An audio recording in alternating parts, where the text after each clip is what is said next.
আসসালামু আলাইকুম ফ্রেন্ডস। তো দেখতে পাচ্ছেন এই পর্যায়ে আমি একটা আইফোন মোবাইল কাজ করতেছি। এই মোবাইলটার মডেল হচ্ছে আইফোন 12। এই মোবাইলটার প্রবলেম হচ্ছে ইয়ার স্পিকারে সাউন্ড আসে না। তো এই মোবাইলটার যে ইয়ার স্পিকার এগুলো আসলে আমাদের কাছে অ্যাভেলেবেল নাই। তো এই কাস্টমারকে বারবার বলা সত্ত্বেও উনি আসলে বুঝতে চাচ্ছে না। উনি আমাকে দিয়ে কাজ করাবে, এর আগে ওনাকে উনি আমাকে দিয়ে বেশ কিছু মোবাইল কাজ করাইছে, তো আমার কাছে আসছে। আমি আসার আগে উনি অন্য ইঞ্জিনিয়ারের সাথে কথা বলছে, সেখানে আসলে বিলে হওয়ার পরও উনি কাজ করায়নি। ওনার কথা একটাই যে উনি আমাকে দিয়ে কাজটা করাবে।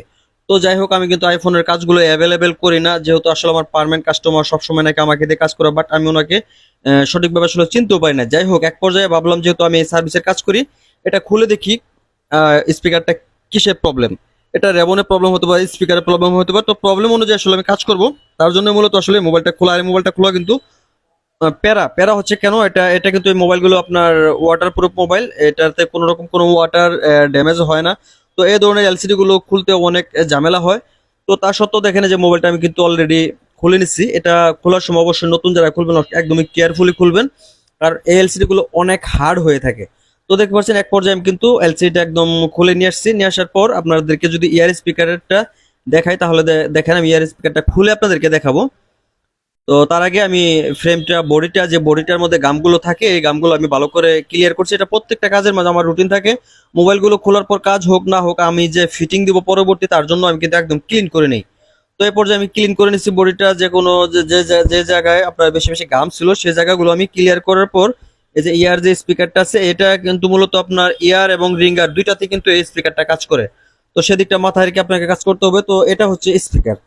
তো এই স্পিকারটার জন্য আমাদের যেখান থেকে মাল আসে সেখানে আমি কথা বললাম, ওনারা বলতেছে এই স্পিকারটা ওনাদের কাছে অ্যাভেলেবেল নাই।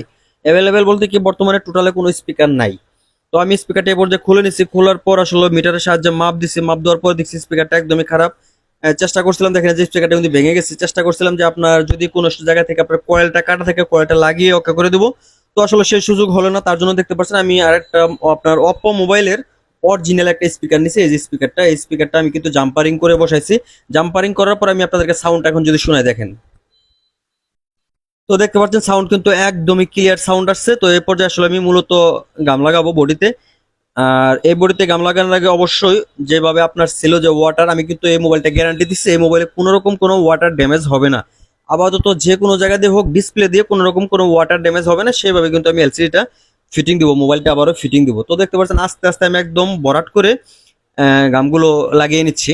এই গামগুলো লাগানোর পর অবশ্যই 1 থেকে 1.5 মিনিট অপেক্ষা করবেন। প্রত্যেকটা ভিডিওতে আমি কিন্তু বলি 1 থেকে 1.5 মিনিট অপেক্ষা করে তারপরে কিন্তু এলসিডি গুলো বসাবেন। তারপরে কিছু কথা আমি বলতে চাই যে নতুন যে সকল ফ্যান ফলোয়ার আমার ভিডিওগুলো কন্টিনিউ দেখেন, এখন আমার পেজটা ফলো করে নাই, ভিডিওতে লাইক কমেন্ট করে না, তাদের কাছে অনুরোধ থাকবে অবশ্যই আমার ভিডিওগুলো যদি ভালো লাগে তাহলে কিন্তু অবশ্যই আপনারা আমার ভিডিওতে লাইক কমেন্ট করতে একদমই বলবেন না। যদি পেজটা ফলো না করেন অবশ্যই ফলো করে দিবেন। তো এই পর্যায়ে দেখেন আমি এই যে গামটা লাগানোর পর আমি কিন্তু বেশ কিছু সময় অপেক্ষা করলাম। অপেক্ষা করার পর এখন আমি এলসিডিটা ফিটিং দিচ্ছি।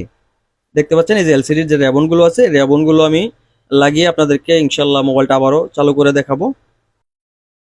তো এই পর্যায়ে মোবাইলটা আপনাদেরকে চালু করে দেখাবো, তার আগে আবারও কিছু কথা আমি আপনাদেরকে বলতে চাই। নতুন ফ্যান ফলোয়ার যারা এই ধরনের কাজগুলো আসলে অভ্যস্ত নয়, ভিডিওগুলো শেয়ার দিয়ে আপনার টাইম লাইনে রেখে দিবেন। পরবর্তী এই ধরনের কাজ আসলে যাতে আমার ভিডিওগুলো দেখে শর্টকাটে কাজগুলো করে নিতে পারেন।